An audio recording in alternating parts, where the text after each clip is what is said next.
Hello, magandang tanghali mga Kariban. Nagbabalik po tayo para sa isa namang reaksyon sa hearing po ni Senator Bato de la Rosa na ginanap sa Davao City at ang kanilang pag-i-inspeksyon sa KOJC compound. Bago po tayo magpatuloy, gusto ko pong i-shout out ang aking mga kayong mga followers ko and sa mga new subscribers.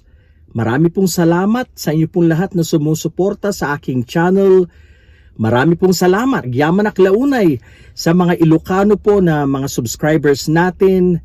Agyaman Kakabsat. So yan, balikan po natin. Gusto ko magbigay ng reaksyon sa hearing ni Senator Bato de la Rosa. Alam niyo po mga kababayan, ang hearing po na ito ay just a waste of time and people's money. Yan po ang maliwanag. Bakit? Dahil ang hearing po na ito ay napaka-bias, sobrang one-sided po ng hearing na ito. Kitang-kita na po natin to na ang chairman ay panig, one-sided po, pumapabor sa Kingdom of Jesus Christ dahil kaibigan po nila si Pastor Apollo Kibuloy. Yan po napakaliwanag. Si Senator Robin Hood at si Senator Bato de la Rosa ay kilalang mga tagapagtanggol, mga kaibigan at supporters ni Pastor Kibuloy. Kaya ano po ang i-expect natin dito? Of course, bias. Bias ang hearing. Hindi po neutral. Yan po. So wala pong napatunayan si Senator Bato de la Rosa dito. On the other hand, naipresent po ni General Torre ang kanyang mga nakita sa loob po ng 14 days na kanilang paghahanap kay Kibuloy. At kitang-kita po natin na ang mga miyembro po ng KOJC, ang kanilang abogado ay sobra pong napakasinungaling. Yan po, mahilig po silang gumawa ng mga istorya. They are good at making stories, fabricating stories para po siraan ang PNP na nakadestino po sa Kingdom of Jesus Christ, yan po sa compound ng KOJC. Yan po ang napatunayan natin. Gumagawa po sila ng istorya, pinalalabas po nila na ang mga pulis ay naghaharas, nananakit sa mga tao po nila. Pero ang totoo po nito, sila po ang mga miyembro ng KOJC ay gumagawa po ng obstruction of justice. Imbes po na makipagtulungan at mag-cooperate na lang sa kapulisan, hindi po. Talagang hinaharangan po nila ang pag-iimbestiga ng kapulisan.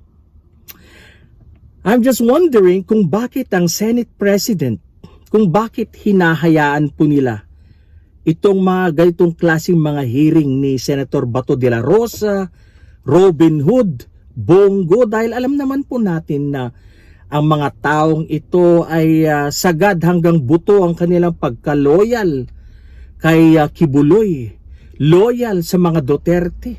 So pag sinabi po nating Kibuloy, of course kasama na dyan na mga Duterte boys po ang mga ito, mga PDP boys.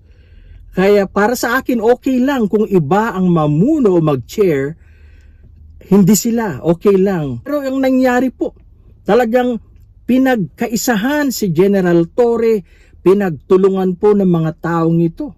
Si General Torre at nais pong sirain ang kredibilidad ng magaling na general. Pero hindi po sila nagwagi.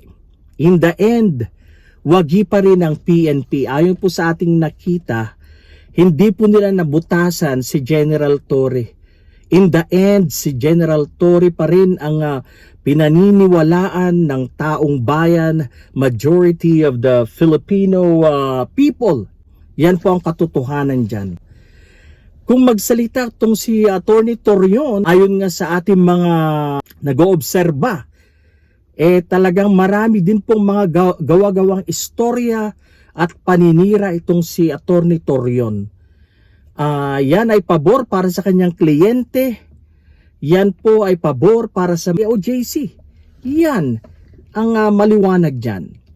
Kaya mga kababayan, sana naman in the future, wag i-allow ng Senado ang mga ganitong klaseng hearing na nagsasayang lang po ng pera. It's just a waste of time and money. At ang masaklap po dyan, pera po ito ng taong bayan. Kaya hindi po ako umaayon sa mga ganitong klaseng hearing sapagkat yun nga, hindi po patas ang laban. At napakaliwanag po ng kanilang motibo at intensyon ay para sirain po ang katauhan, ang kredibilidad ni General Torre, at ganun na rin po ang mga kapulisan ng PNP. Senator Bato de la Rosa, alalahanin mo na ikaw ay senador ng buong sambayanang Pilipino. Pero ang nangyayari, ikaw ay nagiging senador ng KOJC. Ikaw ay nagiging senador ng mga Duterte. Senator Bato de la Rosa, dapat maging patas. Maging patas ka sa taong bayan. Dahil sobra na.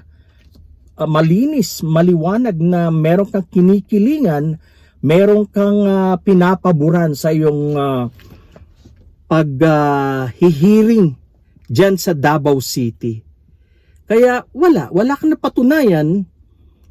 Hindi ka umubra kay General Torre, mas napalakas ang tiwala ng taong bayan sa PNP kay General Torre. So, saludo po kami sa iyo, General Torre. Nasa likod mo kami, ang taong bayan ng mga totoong masa.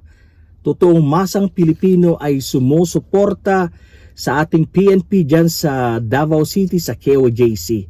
At hindi po kami sumusuporta sa hearing ni Bato de la Rosa sapagkat ito po ay bias at one-sided. Yan lang po muna ngayon. Marami pong salamat sa inyong patuloy na panunood sa ating mga videos. Isang magandang tanghali po sa ating lahat. Mag-iingat po tayo lagi. Paalam.